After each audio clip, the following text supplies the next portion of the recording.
¿Sabías que la caída de un reino puede comenzar con una simple decisión? En los días de los reyes de Israel y Judá, el destino de naciones enteras pendía de la voluntad de un solo hombre. No era solo una cuestión de poder, sino de obediencia a una voz que resonaba en el viento, la voz de Dios. El profeta Eliseo, sucesor de Elías, caminaba entre los hombres, pero su corazón ardía con el fuego del cielo. Era testigo de la soberbia de los reyes y del sufrimiento de un pueblo que había olvidado a su Creador. Sin embargo, un presagio se cernía sobre Israel, una sombra de juicio que pocos podían ver. El rey Ocosías, herido y temeroso de la muerte, envió mensajeros a consultar a Baal-Zebub, dios de Ecrón, pero en su camino se encontraron con un hombre de vestiduras humildes y mirada de fuego. ¿Acaso no hay Dios en Israel para que vayan a consultar a dioses ajenos? Tronó su voz. La ira de Dios estaba sobre Ocosías. Eliseo sabía que el rey no se levantaría de su lecho, pero la incredulidad del monarca selló su destino. Las palabras del profeta resonaban como un eco en los pasillos del palacio. La muerte estaba cerca. Con la muerte de Ocosías, su hermano Joram tomó el trono. Sin embargo, la corrupción de Israel no cesó. El pueblo seguía rindiendo culto a dioses falsos y las advertencias de Eliseo caían en oídos sordos. Dios estaba a punto de actuar de una manera que nadie esperaba. Mientras tanto, el poderoso Naamán, comandante del ejército sirio, padecía lepra. Había conquistado naciones, pero ninguna espada podía librarlo de la enfermedad que devoraba su piel. Desesperado, escuchó sobre un profeta en Israel que podía sanarlo. Naamán viajó con un gran séquito hasta la casa de Eliseo. Esperaba ser recibido con honores, pero el profeta ni siquiera salió a su encuentro. En su lugar, envió a su siervo con un mensaje simple: «Lávate 7 veces en el Jordán y serás limpio». Humillado y furioso, Naamán se negó. ¿Acaso no son mejores los ríos de Siria que éste?, gritó. Su orgullo le impedía obedecer una orden tan simple, pero uno de sus siervos, con voz temblorosa, le suplicó que hiciera caso. Finalmente, Naamán se sumergió en el Jordán. 1 vez, 2 veces, 3 veces. El agua fría lo envolvía, pero su piel seguía igual. 4, 5, 6 veces. Nada ocurría. Pero cuando emergió la 7ª vez, su piel era como la de un niño. Había sido sanado. Naamán regresó a Eliseo, no solo con un cuerpo restaurado, sino con un corazón transformado. «Ahora sé que no hay Dios sino en Israel», declaró. La fe había vencido su orgullo, pero en las sombras alguien más estaba maquinando su propia desgracia. Giezi, el siervo de Eliseo, codició las riquezas que Naamán había ofrecido.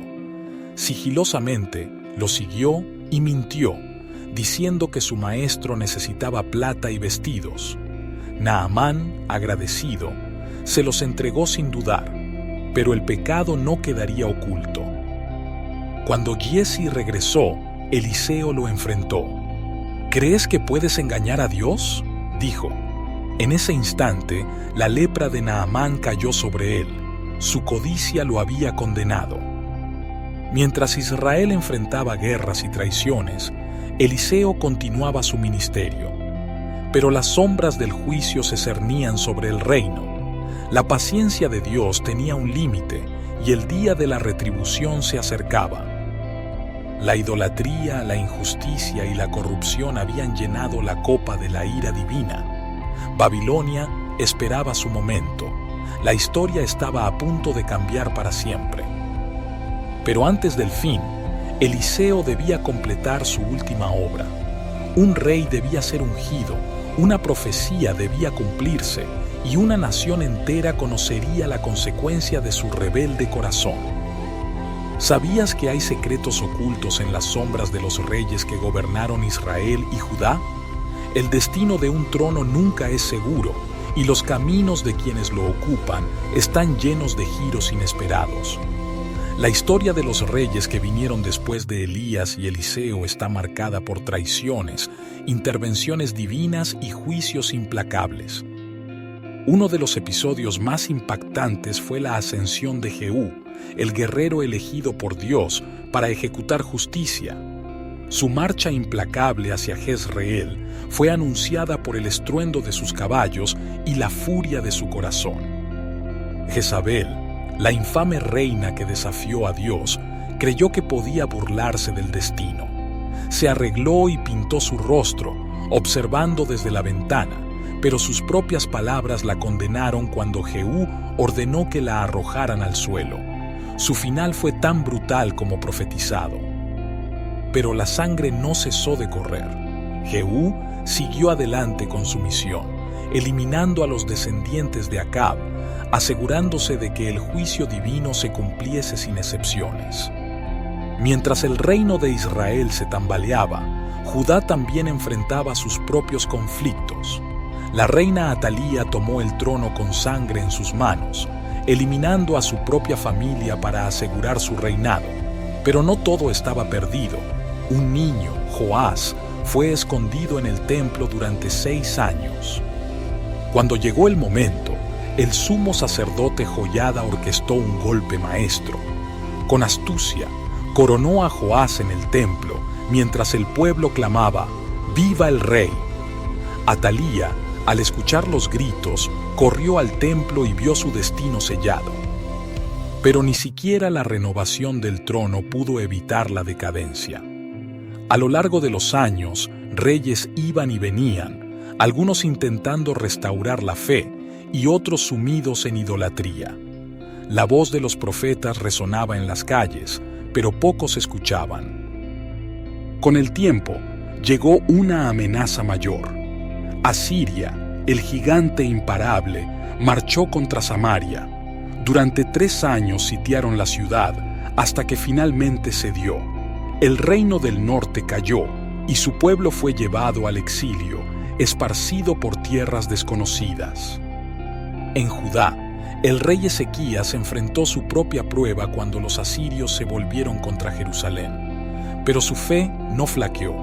Clamó a Dios y, en una noche, el ejército enemigo fue diezmado por una fuerza invisible.